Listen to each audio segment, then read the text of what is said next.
So I'd like to introduce David now. Yeah, over to you, David. Yeah, morning all. Yeah, David from Unique IQ. So just to give you a little bit of context, because we've sort of started to go through some of this process. So we haven't kind of finished yet, but we've grown from having kind of 7 employees to 30 in about 2 years, 18 months to 2 years. So we were in a position where, certainly my role, and certainly we've got an operations director here, her role had significantly changed with that many people coming into the business. And we were seeing some gaps. We were seeing a kind of almost like a disorganized organization chart, various levels of seniority. But because we're a development company, we are a sort of tech company, we're very heavy in that area. So more than 50% of our workforce is development type individuals. So we've got a kind of highly weighted development, sort of almost like, build it type sort of function. And, how do we split leaders in that team? How do we make sure that teams are not too big? And all those sorts of challenges, really. So I guess we sat down and we spent, at least probably sort of a day or so looking at and trying to work out and trying to forecast forward in terms of what it should look like in 2 years' time. So we sat down and we split the business into those 4 areas.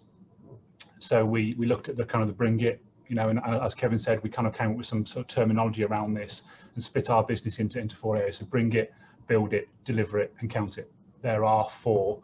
And what we did is it was difficult, but we took out all of our names.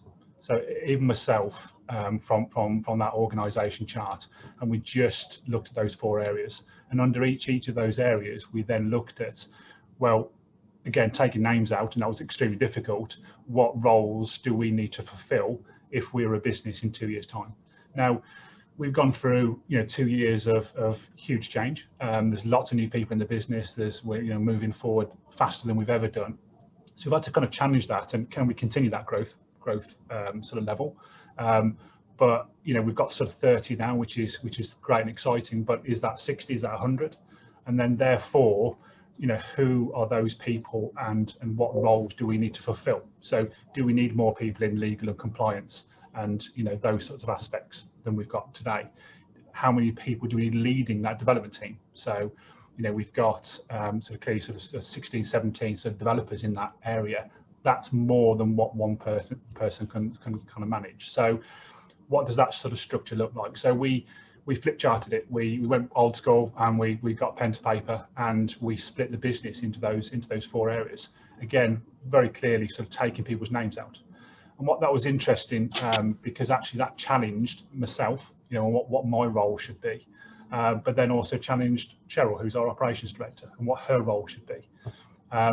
And like I say, what we did is we then kind of mapped out the business into those 4 areas, really sort of clear, and we were able to then take each area in isolation and then look at what our organisation chart should look like, we think, in 2 years' time. So with that, then we're able to then, build those job scorecards, and that's when we can build those roles and responsibilities and the accountabilities into those job scorecards. Now, for the development team, developers, that's nice and easy. That's one job scorecard for most of that development team. But again, we were able to tackle and deal with who's responsible for what, because at the moment I get more things on my plate than I should do, and so does Cheryl and others, because, well, we used to do those things, and some of the things are very easy to hand over and some of them are not. So, and that was part of the challenge, part of the handing over and giving somebody else that responsibility and accountability to delivering that particular sort of element.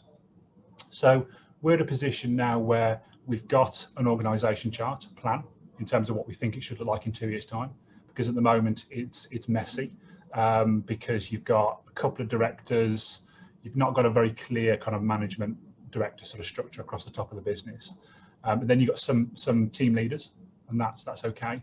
But what we've done is we mapped that out for 2 years' time, and we've got now a really clear and defined structure. And that will also help us with salaries and salary bandings and those sorts of aspects as well going forward. So there's some side benefits to that. But I think also the reality is there's going to be a little bit of pain between now and 2 years' time in terms of some people sort of coming up, and having to step up in terms of those roles.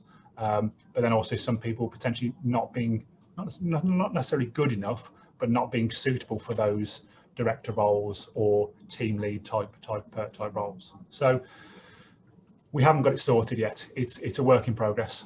But I think what the